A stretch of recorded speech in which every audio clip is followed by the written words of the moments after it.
Wall Street នៅក្នុងការិយាល័យជួញដូរតូចចង្អៀតមួយបរិះវ័យ29ឆ្នាំម្នាក់កំពុងសម្លឹងមើលក្រដាស់បង្ហាញតម្លៃភាគហ៊ុនដែលកំពុងរត់ឆ្លងកាត់មុខគាត់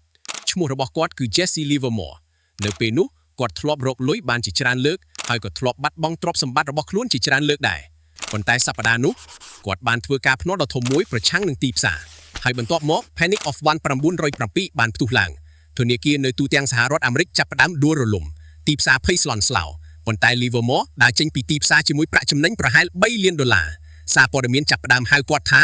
The Boy Plunger ក្មេងប្រុសដែលហ៊ានភ្នាល់ធំប៉ុន្តែរឿងរបស់គាត់បានចាប់ផ្ដើមតាំងពីមុននោះយូរមកហើយនៅពេលគាត់នៅវ័យជំទង់ Livermore ធ្លាប់ធ្វើការកត់តម្លៃភាគហ៊ុននៅលើក្តារខៀនក្នុងទីក្រុង Boston នៅអាយុត្រឹម16ឆ្នាំគាត់ចាប់ផ្ដើមជួញដូរនៅក្នុងកន្លែងដែលគេហៅថា bucket shops វាជាកន្លែងដែលមនុស្សអាចភ្នាល់លើការឡើងឬចុះនៃតម្លៃភាគហ៊ុនដោយមិនចាំបាច់កាន់កាប់ភាគហ៊ុនពិតប្រាកដ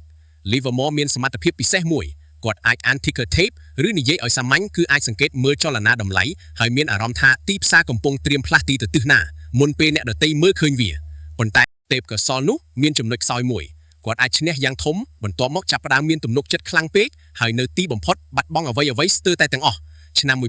1915 Livermore ប្រកាសកាសែងធនប៉ុន្តែគាត់មិនបោះបង់ទេគាត់ចាប់ផ្ដើមសាងសង់ទ្រព្យសម្បត្តិរបស់ខ្លួនឡើងវិញ2ឆ្នាំក្រោយ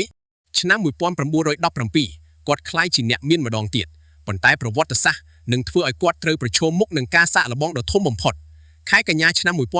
1929ខណៈមនុស្សភាគច្រើននៅតែជឿថាទីផ្សារភាគហ៊ុននឹងបន្តឡើង Livermore ចាប់ផ្ដើមលក់ភាគហ៊ុនដោយភ្នាល់ថាតម្លៃនឹងធ្លាក់ចុះគាត់ធ្វើវាយ៉ាងស្ងៀមស្ងាត់មិត្តភ័ក្តិព្យាយាមព្រមានគាត់ពួកគេនិយាយថាទីផ្សារមិនអាចធ្លាក់បានទេប៉ុន្តែវាបានធ្លាក់ថ្ងៃទី29ខែតុលាឆ្នាំ1929ថ្ងៃដែលប្រវត្តិសាស្ត្រចងចាំថា Black Tuesday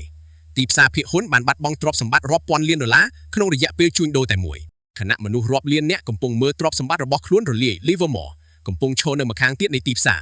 គាត់រកបានប្រាក់ចំណេញដែលគេប៉ាន់ស្មានថាប្រហែល$100លានវាគឺជាទ្រព្យសម្បត្តិដ៏ធំបំផុតមួយដែលមនុស្សម្នាក់អាចបង្កើតបានពីការជួញដូរតែមួយលើកយប់នោះ Livermore ត្រឡប់ទៅផ្ទះប្រពន្ធរបស់គាត់បានឃើញព័ត៌មានអំពីការដួលរលំទីផ្សារហើយខ្លាចថាអ្វីដែលគ្រួសារមានប្រហែលជាត្រូវបាត់បង់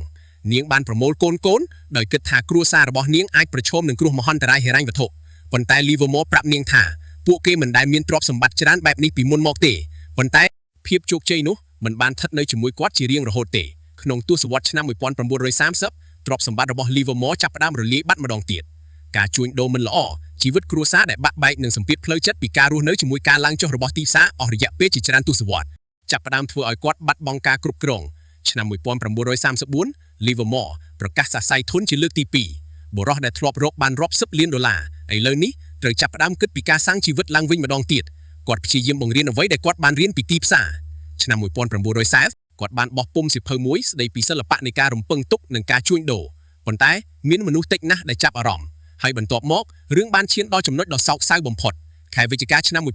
1940នៅទីក្រុង New York Livermore បានទទួលទានអាហារថ្ងៃត្រង់នៅ Sherry Netherland Hotel បន្ទាប់មកគាត់បានទុកសារមួយសម្រាប់ប្រពន្ធរបស់គាត់នៅកន្លែងទុកអាវរបស់សន្តាគារក្រោយមកនៅថ្ងៃដដែលគាត់ត្រូវបានរកឃើញថាបានស្លាប់គាត់មានអាយុ63ឆ្នាំបុរសដែលធ្លាប់អាចមើលឃើញការដួលរលំដ៏ធំរបស់ទីផ្សារឆ្នាំ1929ស្ទើរតែអាចកំណត់ពេលវេលារបស់វាបានយ៉ាងច្បាស់ប៉ុន្តែគាត់មិនអាចមើលឃើញចុងបញ្ចប់នៃរឿងរបស់ខ្លួនឯងបានឡើយប៉ុន្តែរឿងរបស់ Jesse Livermore មិនបានបញ្ចប់នៅថ្ងៃនោះទេ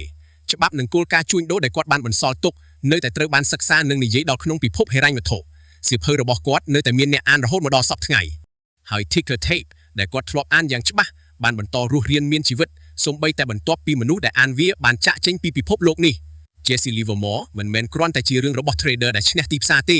វាគឺជារឿងរបស់មនុស្សម្នាក់ដែលអាចឈ្នះទីផ្សារដ៏ធំបំផុតប៉ុន្តែមិនអាចឈ្នះខ្លួនឯងបាន